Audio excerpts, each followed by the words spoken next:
Welcome to 99 TV. నేను Priyanka. YCP ప్రస్తుతం తీవ్రమైన రాజకీయ ఇబ్బందులను ఎదుర్కొంటోంది. ఒకప్పుడు అధికారంలో ఉన్న పార్టీగా ప్రజల్లో బలమైన పట్టు ఉందని చెప్పుకున్న వైసీపీ ప్రతిపక్షంలోకి వెళ్లిన తర్వాత ఆశించిన స్థాయిలో ప్రజా పోరాటాలు చేయలేకపోతుందన్న విమర్శలు వినిపిస్తున్నాయి. సాధారణంగా ప్రతిపక్షంలో ఉన్న పార్టీలు ప్రజల్లోకి వెళ్లి సమస్యలపై పోరాటాలు చేస్తూ తమ ఉనికిని చాటుకోవాలి. కానీ వైసీపీ వ్యవహారం మాత్రం అందుకు భిన్నంగా కనిపిస్తోంది.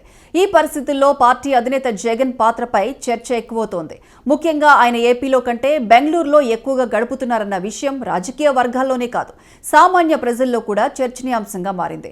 తాడేపల్లిలో 3 రోజుల పాటు ఉంటే బెంగళూరులో మాత్రం ఎక్కువ కాలం నివసిస్తున్నారన్న అభిప్రాయం సర్వత్రా వ్యక్తమవుతోంది.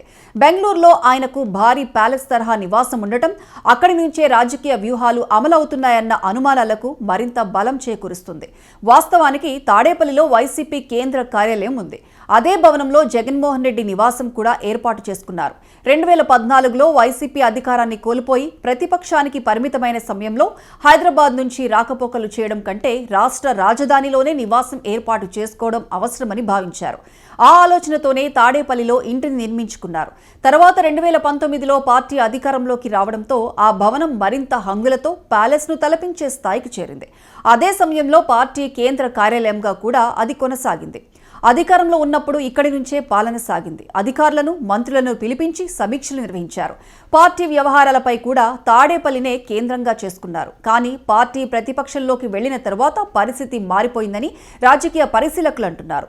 తాడేపల్లి కేంద్ర కార్యాలయం ఇప్పుడు కేవలం సమీక్షలు, పార్టీ సమావేశాలకు మాత్రమే పరిమితమవుతుందన్న విమర్శలు కూడా ఉన్నాయి.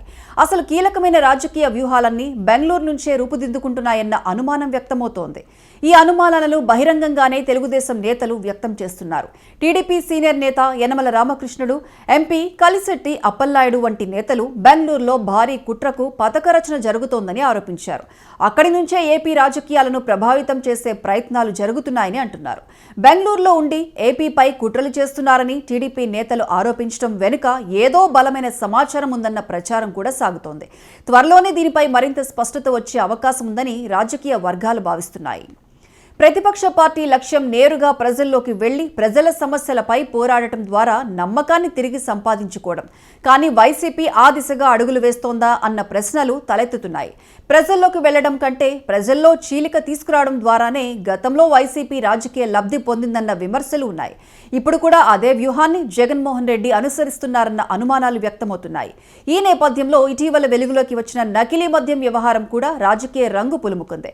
కొద్ది రోజుల క్రితం చిత్తూరు జిల్లాలో నకిలీ మద్యం ఘటన వెలుగు చూసింది. ఆ తర్వాత రోజు ఇబ్రహీంపట్నంలో మాజీ మంత్రి జోగి రమేష్ నానాయాగి చేశారు. అంతలోనే ఈ కేసులో ప్రధాన నిందితుడిగా ఉన్న అద్దేపల్లి జనార్దన్ రావు నకిలీ మద్యం తయారీ తనతో జోగి రమేషే చేయించారని బహిరంగంగా చెప్పడం సంచలనంగా మారింది. దీంతో ఈ వ్యవహారం వెనుక రాజకీయ వ్యూహం ఉందన్న అనుమానాలు మరింత బలపడ్డాయి. టీడీపీ నేతల ఆరోపణల ప్రకారం ఈ తరహా పరిణామాలన్నింటికీ బెంగళూరు వేదికగా రూపొందిన వ్యూహాలే కారణమని వారు భావిస్తున్నారు. ప్రజల్లో గందరగోళం సృష్టించడం, ప్రభుత్వంపై వ్యతిరేకత పెంచడం, సామాజిక చీలికలను మరింత పెంచడం వంటి లక్ష్యాలతోనే ఇలాంటి ప్రయత్నాలు జరుగుతున్నాయని వారు అంటున్నారు. ఈ విషయంలో జగన్ బెంగళూరు ప్యాలెస్ వేదికగా జరుగుతున్న కుట్రపై అనుమానాలు వ్యక్తమవుతున్నాయి.